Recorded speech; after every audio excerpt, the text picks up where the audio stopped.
start today's broadcast with an article from today's edition of the Charlotte Observer. Mark Washburn wrote an article that I think is worth reading. It's very short, but I want you to pay particular attention. The headline is Warning: Chick-fil-A facts are toxic to your rage. Mark Washburn goes on to write, you know the story by now.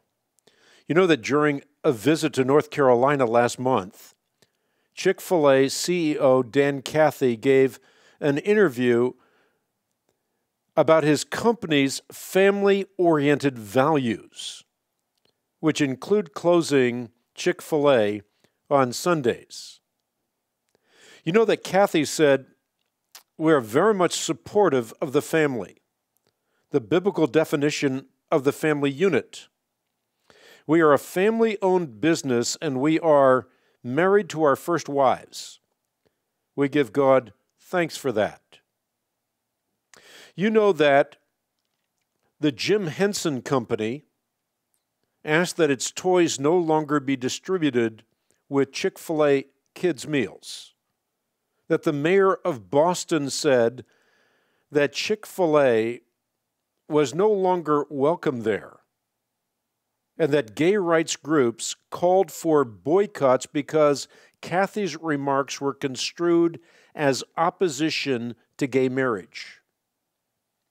But do you know the whole story? No. Did Cathy ever use the words gay or same-sex marriage in that interview? No. Is there anything wrong with people in America, a country founded on religious freedom, discussing their faith when asked? No. Did Cathy sound like he was pushing a political agenda when he remarked, "We're a business that serves the public. All people are welcomed into Chick-fil-A, and frankly, we do not feel called to weigh in on a lot of social activism that's taking place as it relates to the definition of the family, but we do definitely want to encourage strong families"? No.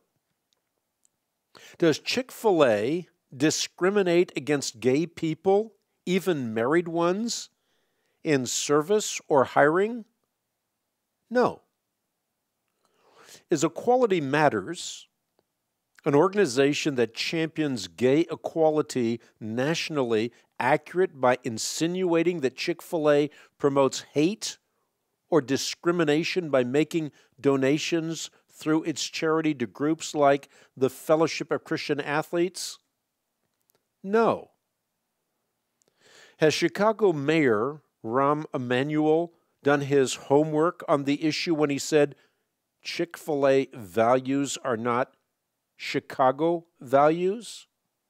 No. Do people who favor diversity, tolerance, and a civil dialogue in social issues always practice what they preach? Well, that's the end of the article, but you know what's implied. No, they don't. People who favor diversity, tolerance, and civil dialogue on social issues don't always practice what they preach. So here you have an organization, a very fine organization, founded by Christians, that is being brutalized for no good reason whatsoever. Talk about intolerance from leftist fundamentalists.